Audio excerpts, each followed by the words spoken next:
മണ്ഡല മകരവിളക്ക് ഉത്സവകാലത്ത് സന്നിധാനത്ത് ഏർപ്പെടുത്തിയിട്ടുള്ള സുരക്ഷാ ക്രമീകരണങ്ങൾ വിലയിരുത്താനാണ് ആഭ്യന്തരമന്ത്രി തിരുവഞ്ചൂർ രാധാകൃഷ്ണൻ എത്തിയത്.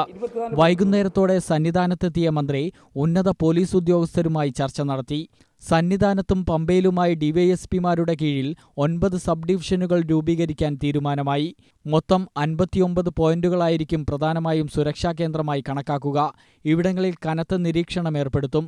ഭക്തർക്ക് ബുദ്ധിമുട്ടുണ്ടാകാത്ത തരത്തിൽ പഴുതുകളടച്ചുള്ള സുരക്ഷാ സന്നിധാനത്തൊരുക്കുമെന്നും മന്ത്രി പറഞ്ഞു. നമുക്കിപ്പോൾ ഒരു CCTV മോണിറ്ററിംഗ് സിസ്റ്റം ഉണ്ട്. അത് 24 മണിക്കൂറും എല്ലാ ദിവസവും ആ മോണിറ്ററിംഗ് സിസ്റ്റം നിൽക്കുകയാണ്. അപ്പോൾ ഇവിടെ നടക്കുന്ന ചെറിയ കാര്യങ്ങൾ പോലും നമുക്ക് റെക്കോർഡ് ചെയ്യാനും അതിൽ ബന്ധപ്പെട്ട ഒരു ക്രിമിനൽ ആക്ടിവിറ്റീസ് ഉണ്ടെങ്കിൽ അത് കണ്ടുപിടിക്കാനുമുള്ള എല്ലാ നടപടികളുമുണ്ട്.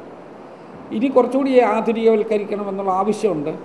പോലീസ് മെസ് ഹാൾ നിർമ്മാണത്തിനായി 3,40,00,000 രൂപ സർക്കാർ അനുവദിച്ചിട്ടുണ്ട്. കോടതിയുടെ അനുമതിയോടെ അതിന്റെ നിർമ്മാണം ഉടൻ തുടങ്ങും. സന്നിധാനത്തേക്ക് വെള്ളമെത്തിക്കുന്ന കൂന്നാറിൽ ആവശ്യമെങ്കിൽ പോലീസ് സുരക്ഷ വർദ്ധിപ്പിക്കുമെന്നും മന്ത്രി പറഞ്ഞു. ശബരിമലയുടെ സുരക്ഷാ ചുമതലയുള്ള ADGP P. Chandrasekharan, Sannidhanam SO KK Chellappan, police association സംസ്ഥാന പ്രസിഡന്റ് അജിത് കുമാർ തുടങ്ങിയവർ മന്ത്രിയോടൊപ്പം സന്നിധാനത്തെത്തിയിരുന്നു.